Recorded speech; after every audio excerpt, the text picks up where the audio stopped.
All right, we're here again with Kenny Oshbacher, owner of Fishhugger, and we're here today to talk a little bit about his grass-fed beef. Go right ahead, Kenny. Thank you. When I got out of the first fishing boat in Alaska, I ran home to the ranch where I grew up, the farm. We produced thousands of head of cattle and lots of corn and wheat, and I was excited about this whole new business. And as I got into salmon business, I started researching what I had and who to sell it to. And in the trade magazines and all the gurus that I talked to said grass-fed and wild salmon are the same. And I said, what is grass-fed? And my dad explained to me that that's the way all America ate beef until the 1940s and 50s. All beef was grass-fed. There's nothing but grass-fed, and it was usually 3 to 4 years old before butchered, 12 to 1,800 pounds. And it had a darker yellow color.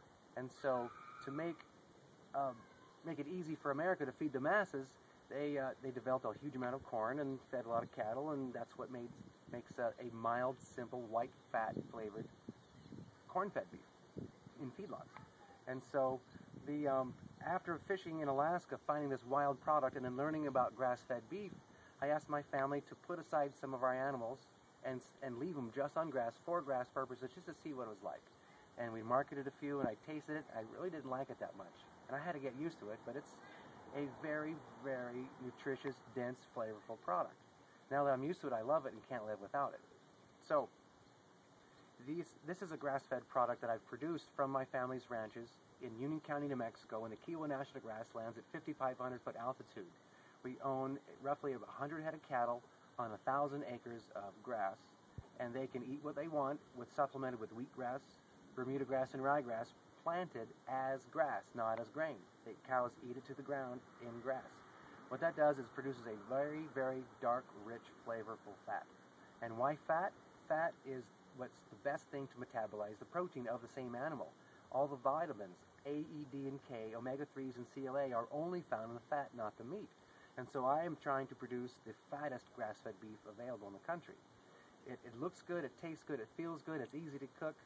There are 4 things that I think are the most important thing to eat meat, whether it's a fish, a beef, a lamb, an elephant, a gazelle, it does not matter.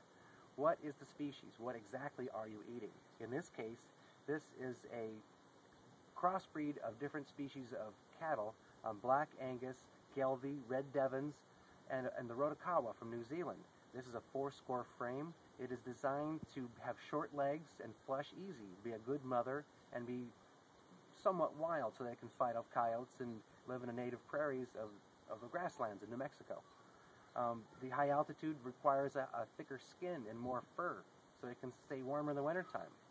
There's a lot of things we've brought into the genetics to change the way it tastes, the way it cuts, the way it mothers, and the way it feels, and the way it eats the grasses on the property. So there's 4 things important to me. Number 1 is genetics. What exactly are you eating? And if you don't know what it is, be sure and cook it, or just don't eat it at all. Number 2, what did it eat? In this case, this is only native grasses of New Mexico and planted wheatgrass and ryegrass and Bermuda grass. There's only grass, no grain ever of any form, shape, or fashion, especially soy. The quality of the genetics, the diet, who killed it, when, where, and how.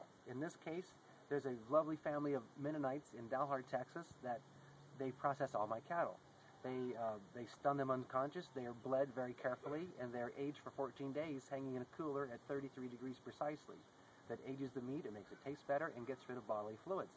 And it's processed and cut according to my specs, the way I like it done, for me to eat, and a few people like me that like the highest quality food they can find, without exception. If I'm going to eat meat, I have to know what the genetics are, what it ate, who killed it, and who's touched it since then. In this case, I go to Dalhart, Texas, or have it trucked all the way to Amarillo, to Albuquerque, and to Phoenix. It's stored at -20 degrees to keep it as high quality as possible. -20 degrees allows this beef to be in your freezer for 2 years without any problems. It is the burger, for Nature's Garden in particular, is 80% meat, 20% fat. The excess fat is made into soaps. The burgers and steaks are sold at farmers markets and by personal order. And this is the only food I'm ever going to eat. I consider myself to be almost an uber vegan. I don't eat it unless I'm responsible for the processing and the killing and distribution and storage of the food. Vegetables have to be taken care of a certain way. We have to find certain foods and eat with certain people and do certain things to make the best for you. And that's why I do this. The salmon from my boat, the beef from my cattle ranch. I gather honey and food and vegetables from my friends. And that's why I'm here.